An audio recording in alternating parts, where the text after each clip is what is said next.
had begun this discussion in the op-ed pages of the New York Times in the summer of 2003 with a piece comparing the U.S.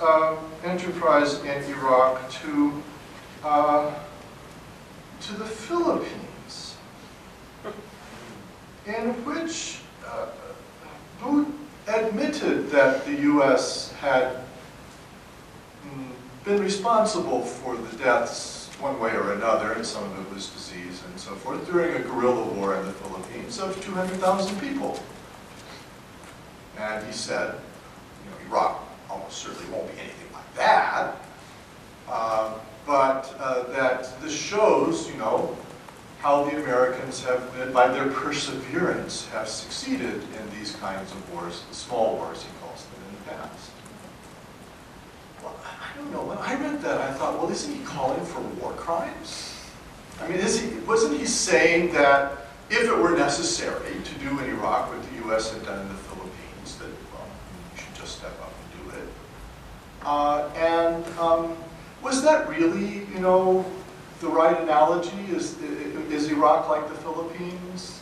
At the time that the U.S. was in the Philippines fighting that guerrilla war, the Filipinos were mostly villagers in small villages, mostly illiterate. Were they like the Iraqis? Iraq is an industrialized society, highly literate, highly connected, highly political. Was there really any analogy between these two situations? And if there was, wasn't the U.S. enterprise in the Philippines shameful? I mean, how is this, you know, revival of a kind of positive historiography of imperialism going to work? And it struck me that it was a different world from the one that I lived in. I mean, in the world of academia, I don't know anybody who thinks well of the U.S. enterprise in the Philippines. I haven't known of anybody like that all my life. I can remember in the 60s people talking dirty about how we had been in the Philippines. And I don't know any Filipinos who think that way. So I couldn't understand. Booth's entire mindset seemed to me to come out of a very weird place. And yet, it seemed that actually he was the one who was speaking the language of power. This is, you know, what Pete Mansour said and Rusty said, that we have to study this because it was people who thought like Booth that actually made the decisions that took us to war and then prosecuted them in this way. Let me just end with a twist on all this use of history in these wars by the television personality Glenn Beck, who warned that Barack Obama was acting very suspiciously. Obama had suddenly started talking about how the Muslims are not the enemy. And he was letting people go from Guantanamo Bay, on the one hand.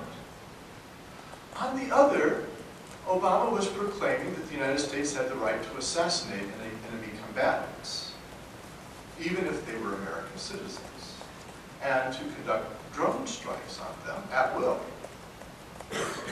So these two things seem very suspicious to Beck, that Obama seems to be quite self-contradictory on the face of it. On the one hand, he said, Muslims are not our enemy, he's letting people go from Guantanamo. On the other hand, he's announcing assassination campaigns. And then the administration spokesmen were starting to position the Tea Party as tied up with terrorism. And so Beck came to the conclusion that the way that Obama was taking this thing implied that the U.S. would be conducting drone strikes on Missouri